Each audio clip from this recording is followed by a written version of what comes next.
કચ્છના મુન્દ્રામાં ભોરાડ ગામના પાટિયા પાસે સરૂ ટ્રકે ડ્રાઈવર પર ધારદાર હથિયાર વડે જીવલેણ હુમલો કરી લૂંટ ચલાવનારા બે આરોપીને પોલીસે ઝડપી પાડ્યા છે। બંનેની પૂછપરછમાં તેમણે અન્ય 3 શખ્સો સાથે મળીને ગાંધીધામના વિસ્તારમાં આચરેલા 9 જેટલા વાહન ચોરી અને લૂંટના ગુનાની કબૂલાત કરી હતી।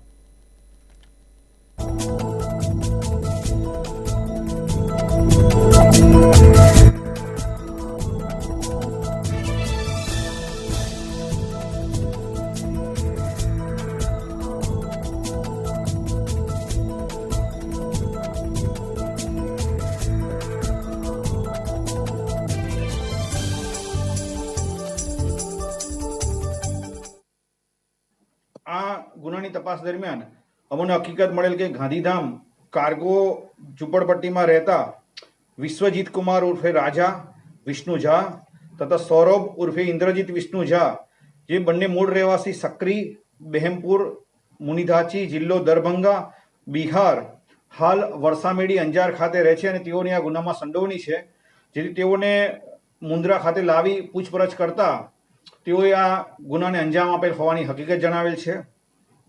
તેઓને આ લૂંટના ગુના કામે એરેસ્ટ કરી નામદાર કોર્ટમાંથી રિમાન્ડ મેળવી આ ગુનાના કામે લૂંટમાં વપરાયેલ છરી, મોબાઈલ ફોન તથા લોહીવાળા કપડાં કબજે કરવામાં આવેલા છે।